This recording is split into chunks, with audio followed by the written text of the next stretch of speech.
Assalamualaikum warahmatullahi wabarakatuh. Perkenalkan, nama saya Nuryati Yohana Turnip. Nomor mahasiswa saya 2012 11 11 7 11 11 dari kelas 2B S1 Keperawatan. Di sini saya akan menjelaskan yaitu anatomi fisiologi sistem hematologi. Kita harus tahu itu pengertian dari hematologi. Hematologi adalah cabang ilmu kesehatan yang mempelajari darah, organ, pembentukan darah, dan penyakitnya. Sistem hematologi ini tersusun atas pertama yaitu darah, dua tempat produksi darah termasuk tulang belakang dan nodus limfa. Fungsi darah yang pertama sebagai pembawa zat-zat makanan dari sistem pencernaan seluruh sel tubuh, kedua mengangkut oksigen dari paru-paru ke seluruh tubuh, ketiga mengangkut sisa-sisa metabolisme, keempat mengangkut hormon dari kelenjar hormon ke organ sasaran, kelima memelihara keseimbangan cairan tubuh karena mempertahankan tubuh dari serangan mikroorganisme, ketujuh memelihara suhu tubuh. Komponen darah yaitu ada dua. Yang pertama plasma darah, kedua saudara. Saudara ini terbagi tiga. Yang pertama yaitu saudara merah, kedua saudara putih, ketiga keping darah atau trombosit.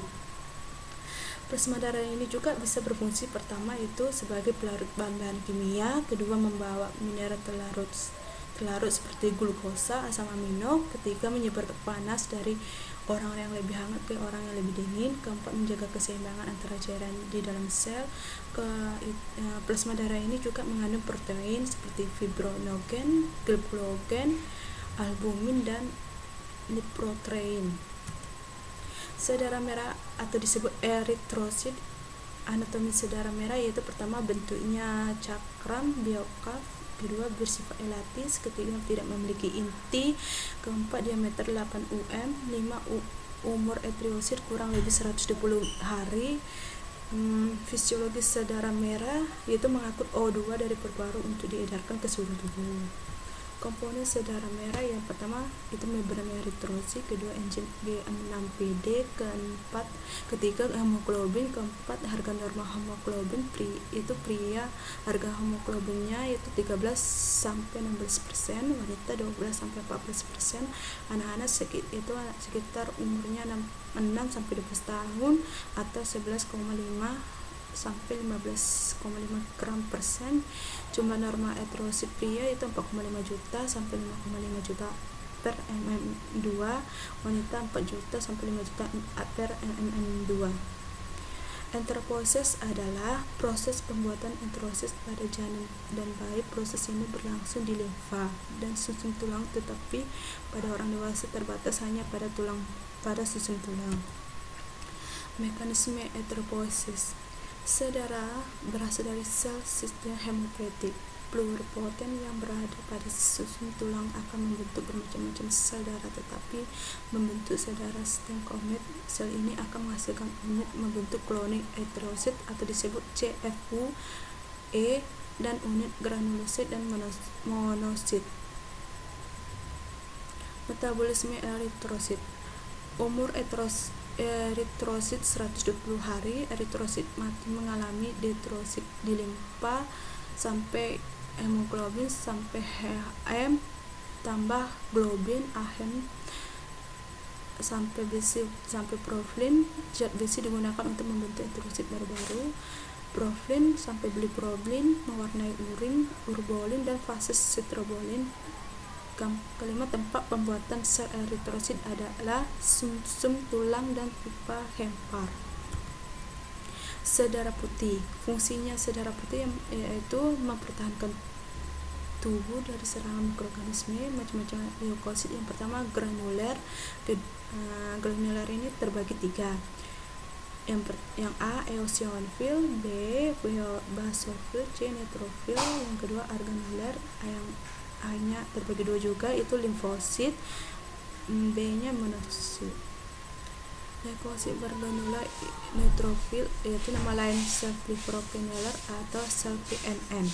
Anatominya pertama inti sel yang terkadang-kadang springnya terpisah-pisah, kedua protoplasmanya banyak bintik-bintik halus atau glandula banyak 50% sampai 60%, granula berisi enzim hidrolisis berwarna ungu pucat. Fisiologinya punya kemampuan apoptosis untuk memangsa dan menghancurkan bakteri sel-sel tubuh yang mati.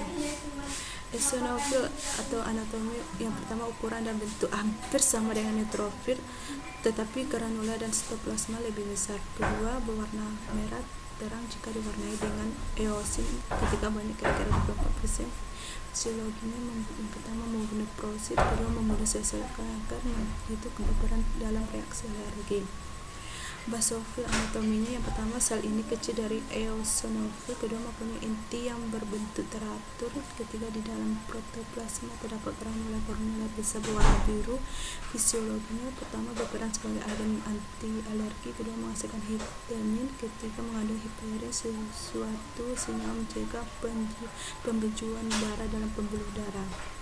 Leukosit ini tidak bergranula, yaitu leukosit anatominya itu berbentuk adanya besar dan kecil di dalam sitoplasma, tidak terdapat glandula dan intinya besar-besaran, banyaknya kira-kira 15% sampai 20%. Fisiologinya yang pertama berperan dalam mempertahankan tubuh dengan cara membentuk suatu protein yang disebut antibodi, kedua membunuh dan memakan bakteri yang termasuk dalam jaringan tubuh. Macam-macam limfosit. Yang pertama, sel B membuat antibodi yang mengikat protein dan menghancurkan. Kedua, sel T terbagi dua, CD4 tambah atau pembentuk, yaitu sel T mengkoordinir tanggapan ketahanan menahan bakteri intraseluler. Yang B, CD8T atau sitostik, yaitu membunuh sel yang terinfeksi virus. Ketiga, sel natural clear atau NK cell, yaitu membunuh alami dalam membunuh sel tubuh yang tidak menunjukkan sinyal bahwa dia tidak boleh dibunuh, telah terinfeksi virus atau telah menjadi sel kanker. Monosofit ia dikenal sebagai makrofag setelah dia meninggalkan aliran darah serta masuk ke dalam jaringan.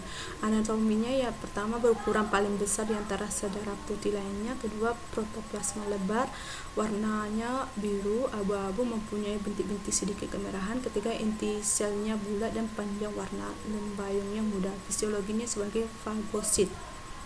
Harga normal hitung jenis leukosit yaitu basofilnya 0-1%, eosinofilnya 2-4%, batangnya 1-5%, segmennya 51-67%, limfositnya 20-30%, monosofitnya 2-6%. Harga normal leukosit adalah 5.000-10.000 per mm3. Produksi sel darah putih dimulai dari diferensi dini dari dalam sistem hemopoietik, protein atau sampai berbagai tipe sel stem komited membentuk eritrosit dan membentuk leukosit atau membentuk leukosit. Terdapat dua tipe sampai mikrosit dan limfosit. Kedua, membentuk leukosit timplostik dimulai dengan sel muda yang berupa miblos atau miblos sampai makronalistile sampai granulostile, eosinofil sampai basofil sampai neutrofil. Ketiga itu pembentukan leukosit tipe limfositi dimulai dengan sel muda yang berupa limbolas sampai agranulostili sampai limfostili. Kelima, madoplas sampai agranulostili sampai monositi. Pembukaan darah atau trombosit ini merupakan benda-benda kecil yang bentuk dan ukurannya bermacam-macam. Ada yang bulat, ada yang loncong, warnanya putih, dan trombosit ini bukan berupa sel, melainkan berbentuk keping-keping yang merupakan bagian-bagian kecil dari sel besar.